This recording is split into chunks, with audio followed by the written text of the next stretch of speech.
Tu es musulman, tu veux peut-être en Occident, tu travailles ou tu envisages de travailler avec des non-musulmans et tu te poses une question simple. Comment rester fidèle à ta foi dans ce contexte? Crois-moi, il y a des pièges immenses et des occasions en or aussi. Mais attention à ça. Reste jusqu'à la fin, car à la dernière minute, je te donnerai les 3 règles d'or qui peuvent te sauver ta dîme dans n'importe quel environnement professionnel. Le compromis invisible, le poison qui ronge. Tu arrives dans une entreprise, on t'accueille bien, on te sourit, tout semble normal, mais très vite tu ressens un truc bizarre. Tu dois rire à des blagues gênantes.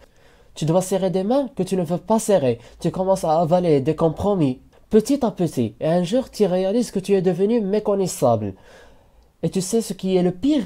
C'est que tout cela ne commence jamais par un grand péché, mais par une toute petite négligence. Attends, on y vient. Le piège de l'intégration, voulu ou subi. Faut bien s'intégrer, non? Oui, mais à quel prix? Beaucoup de musulmans pensent que s'intégrer, c'est copier, c'est imiter, c'est se fonder dans la masse jusqu'à disparaître.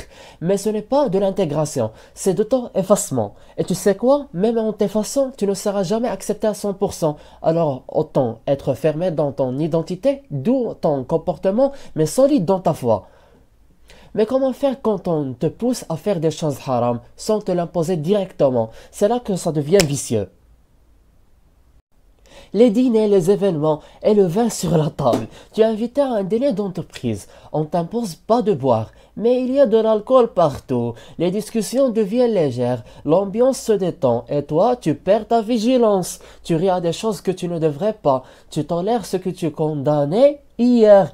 Ce genre d'environnement te conditionne lentement à relativiser ton islam. C'est pas brutal, c'est doux, glissant, dangereux. Tu penses que t'es fort, tu crois que t'es à l'abri, alors écoute bien ce qui suit. Shaitan, le Satan, au bureau. Comment il agit subtilement? Le Shaitan, le Satan, ne vient jamais en mode frontal. Allez, commets un péché aujourd'hui. Non, il commence par juste aujourd'hui. Ne fais pas ta prière à l'heure. Sois pas trop rigide, adapte-toi. Et chaque micro-dérive devient une nouvelle norme. Chaque silence devient une complicité passive. Mais alors, est-ce que ça veut dire qu'on ne doit jamais travailler avec des non-musulmans? La réponse va te surprendre.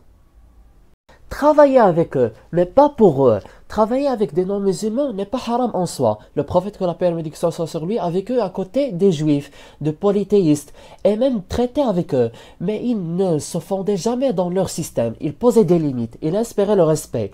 Tu peux travailler avec eux tant que ta foi passe avant leur approbation, tant que ta religion reste le centre, pas le décor. Mais pour garder cet équilibre, il te faut une chose cruciale, et sans ça, tu vas échouer. Le bouclier, connaissance et entourage. Si tu veux survivre, tu as besoin de 2 armes. La première, la connaissance religieuse pour savoir ce qui est halal et haram. La deuxième, entourage pieux pour garder ta flamme allumée.